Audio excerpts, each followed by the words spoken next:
तो हमारी फिल्म की शुरुआत एक रेगिस्तान से होती है, जहां एक औरत कैथरीन घोड़े पर आती है और एक छोटे लड़के एडवर्ड से मिलती है। वह उसे घोड़ा देने के लिए धन्यवाद देती है और पूछती है कि क्या वे आज नाव की सवारी कर सकते हैं। एडवर्ड रेत में धंसी एक विशाल जंग लगे जहाज की ओर इशारा करता है, लेकिन कैथरीन उसे एक छोटी नाव दिखाती है। लड़का कहता है कि वह टूटी हुई है और अचानक ही वह राक्षस में बदलने लगता है। यह देखकर कैथरीन अपने हाथ पर लगे सेंसर को दबाती है और दृश्य बदलकर एक लैब में आ जाता है, जहां वह मशीन से जुड़ी हुई होती है। यहाँ हमें पता चलता है कि एक विशेष तकनीक के जरिए डॉक्टर मरीजों के दिमाग में प्रवेश कर सकते हैं।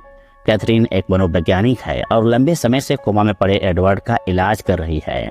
उसे जगाने के लिए वह बार बार उसके मन में जाती है, उसका विश्वास जीतने की कोशिश करती है और उन बाधाओं को तोड़ने की कोशिश करती है जो उसे भीतर कैद किए हुए हैं। सेशन के बाद कैथरीन अपने कॉस्ट्यूम से बाहर निकलती है और लैब से बाहर आती है, जहां उसके वरिष्ठ डॉक्टर हेनरी और मरियम मौजूद होते हैं। एडवर्ड के अरबपति माता पिता इस तकनीक को फंड कर रहे हैं, लेकिन 18 महीने से प्रयोग सफल न होने पर वे अब परेशान हो चुके हैं। उनका मानना है कि एडवर्ड को अब अस्पताल ले जाना चाहिए और कैथरीन जो देख रही है वह केवल मति भ्रम हो सकता है। दूसरी ओर एक आदमी कार्ल अपने कुत्ते वैलेंटाइन के साथ एक वीरान इमारत में पहुंचता है। अंदर वह पानी से भरे एक टैंक को देखता है जिसमें एक लड़की तैर रही होती है। अचानक उसका शरीर तड़पता है और फिर उसकी मौत हो जाती है। इस बीच डॉक्टर मरियम कैथरीन को बताती हैं कि एडवर्ड के माता पिता प्रक्रिया रोकने पर अड़े हुए हैं, लेकिन उन्होंने 6 महीने और बढ़वाने में सफलता पाई है। कैथरीन बताती है कि वह अब एक नए इलाज की कोशिश करना चाहती है, एडवर्ड को अपने ही दिमाग में प्रवेश करने देना, लेकिन मरियम इसके खिलाफ है क्योंकि यह दोनों के लिए खतरनाक हो सकता है। कैथरीन का मानना है कि लड़का अब एक बीमार और अस्वस्थ दुनिया में रह रहा है और उसे एक नया सुरक्षित वातावरण दिखाना ही उसकी मदद करने का सबसे अच्छा तरीका है। उधर कार्ल लड़की के शव को ट्रक में रखकर घर ले जाता है। वहां वह उसे धातु की मेज पर लिटाकर उसकी त्वचा को ब्लीच से पूरी तरह सफेद कर देता है ताकि वह गुड़िया जैसी लगे। इसके बाद कार्ल अपने शरीर में हुक गाड़कर खुद को लटकाता है और टैंक में लड़के की आखिरी सांसों का वीडियो देखता है। इसके अगले दिन पुल के नीचे एक महिला का शव मिलता है। FBI एजेंट पीटर अपनी टीम के साथ जांच शुरू करता है। पीड़िता के गर्दन पर लगी धातु की कॉलर से पता चलता है कि यह पहली हत्या नहीं है, पहले भी 6 औरतें इसी तरह मारी जा चुकी हैं। पीटर गुस्से में है क्योंकि वह लंबे समय से इस खूनी को पकड़ने की कोशिश कर रहा है। इसी बीच कार्ल अपनी अगली शिकार जूलिया का पीछा कर रहा होता है और सही समय का इंतजार कर रहा है। FBI की जांच में जल्द ही पीड़िता के शरीर से कुत्ते का बाल मिलता है। हैरानी की बात यह होती है कि वह एल्बिनो जर्मन शेफर्ड का बाल है, जो बहुत ही दुर्लभ है। दूसरी ओर जूलिया एक पार्किंग लॉट में अपनी कार रोकती है और देखती है कि उसने किसी चीज को धक्का मार दिया है। बाहर आकर उसे वैलेंटाइन कार के पहिए के नीचे मिलता है। वह घबराकर उसे देख रही होती है कि तभी पीछे से कार्ल चुपके से आता है और उस पर हमला कर देता है। जल्द ही पुलिस को जूलिया की गुमशुदगी की खबर मिलती है और मामला और गंभीर हो जाता है। अब वे एल्बिनो कुत्ते और ट्रक के टायर प्रिंट्स के जरिए सुराग ढूंढने की कोशिश करते हैं। पीटर जूलिया के घर पहुंचकर परिवार से बात करता है और पता चलता है कि वह जल्द ही शादी करने वाली थी और कहीं और बसने जा रही थी। तभी उसके पार्टनर का फोन आता है। एक डॉग ब्रीडर ने जानकारी दी है कि उसने एक अजीब आदमी को एल्बिनो पप्पी बेचा था और उनके पास उस संदिग्ध का पता भी है। पुलिस तुरंत उस पते की ओर रवाना होती है और रास्ते में आदमी का रिकॉर्ड देखती है। उसका नाम कार्ल रुडोल्फ है और उसके खिलाफ न तो कोई आपराधिक रिकॉर्ड है और न ही हथियार का लाइसेंस। इसी दौरान कार्ल अपने घर पर नहाते हुए अचानक दौरे का शिकार हो जाता है। दवा खोजते खोजते वह गिर पड़ता है और बेहोश हो जाता है।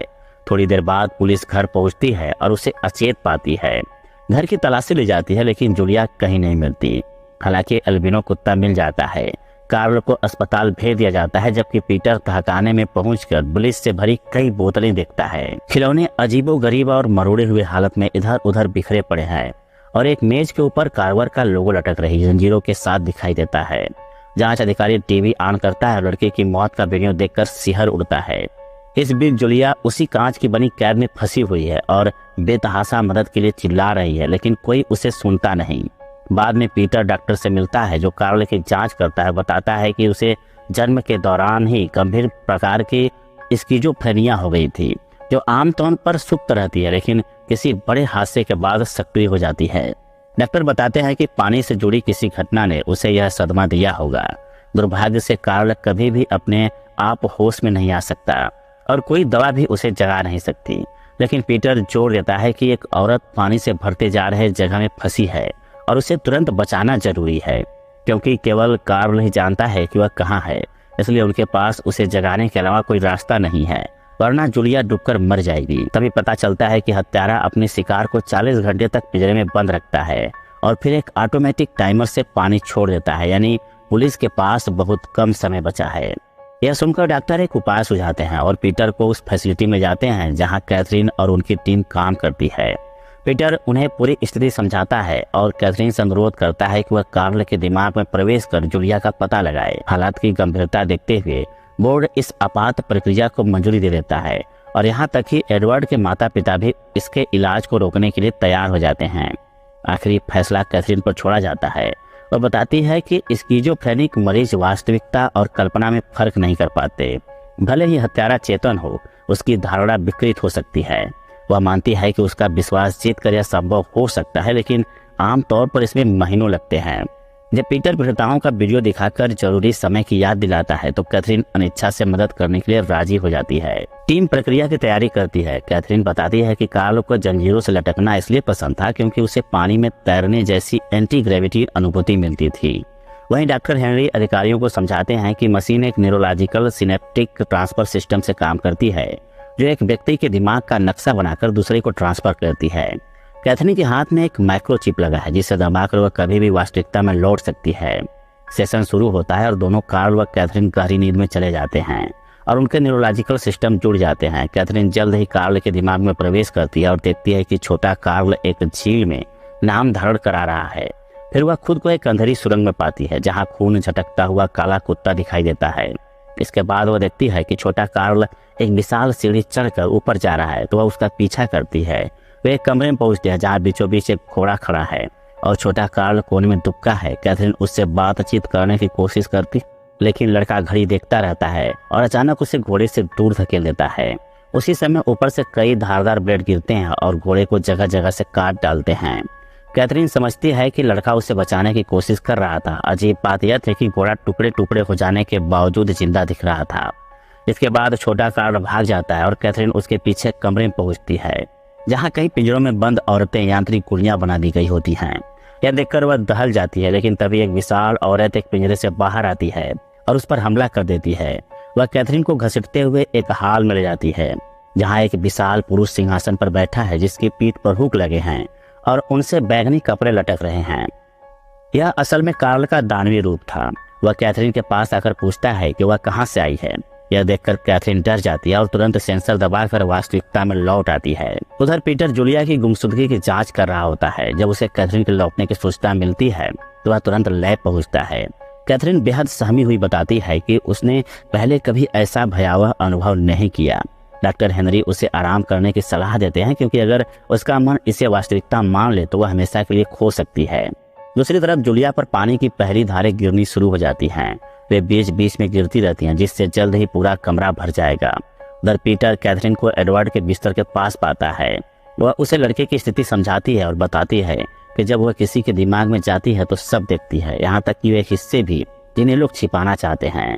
कैथरीन मानती है कि वह अब कार्ल के दिमाग में वापस नहीं जाना चाहती क्योंकि वहाँ उसने एक विकृत साम्राज्य देखा है जहाँ कार्ल ने खुद को शासक घोषित कर दिया है और सब कुछ करने की आज़ादी ले रखी है। यह सुनकर पीटर अपना अतीत साझा करता है। वह पहले प्रोसिक्यूटर था, लेकिन एक दिन उसे सबूतों की कमी कारण एक बाल यौन शोषक को रिहा करना पड़ा। अगले ही दिन उस आदमी को उसके घर में मृत पाया गया और पास ही लड़की का शव था जिसका दिल फ्रिज में रखा था। यह घटना पीटर को इतनी गहराई से हिला गई कि उसने नौकरी छोड़कर FBI ज्वाइन कर ली ताकि ऐसे राक्षसों को पकड़ा जा सके। कैथरीन बताती है कि कार्ल के भीतर अभी भी एक सकारात्मक पक्ष है। वह अपने आप को बच्चा मानता है। अगर वह उस हिस्से तक पहुंच पाए तो शायद जूलिया का पता मिल जाए। इसके बाद कैथरीन दूसरे सेशन के लिए तैयार होती है, लेकिन इस बार वह अनुरोध करती है कि हत्यारे का पालतू कुत्ता भी वहां लाया जाए। वैलेंटाइन भी कमरे में लाया जाता है और वह कार्ल का हाथ चाटता है। यह उसके भीतर एक सकारात्मक प्रतिक्रिया जगाने की कोशिश करता है। जल्द ही कैथरीन खुद को कांच के पिंजरे में पाती है। वह तेजी से इधर उधर भागकर ढक्कन खोल देती है और सुरंगों से गुजरती हुई एक हाल में पहुंचती है जहां वैलेंटाइन उसका इंतजार कर रहा होता है। कुत्ता उससे घर तक ले जाता है जहां छोटा कार्ल बर्तन धो रहा होता है। कैथरीन उसे एक आईने जैसा खिलौना तोहफे में देती है और समझाती है कि जब भी उसे मदद चाहिए हो तो वह इसे रोशनी में चमकाए। लड़का खुशी से इसे स्वीकार करता है, लेकिन तभी कैथरीन से गलती से एक प्लेट टूट जाती है। डर से सहमा हुआ कार्ल उसे एक अलमारी में छुपा देता है। तभी उसका पिता आता है और प्लेट तोड़ने के लिए उसे डांटता है। गुस्से में वह छोटे कार्ल को पीटना शुरू कर देता है और कैथरीन बेबस होकर यह सब देखती रहती है। उसे और भी कई घटनाएं दिखाई देती हैं जहां कार्ल ने बचपन में अमानवीय अत्याचार सहे, इसने उसकी आत्मा को गहरे घाव दी। अगले दृश्य में कैथरीन देखती है कि बड़ा हो चुका कार्ल बाथ टब के पास बैठा है। इसमें उसकी पहली शिकार लड़की की लाश पड़ी है। वह बताता है कि यही उसकी पहली हत्या थी। कैथरीन कहती है कि वह उसकी मदद करना चाहती है, लेकिन कार्ल भरोसा नहीं करता और अपने स्किज़ोफ्रेनिया की पहली बार जागने की घटना बताता है, जब उसके पिता ने जबरदस्ती उसका नामकरण कराया और पानी में डुबोया।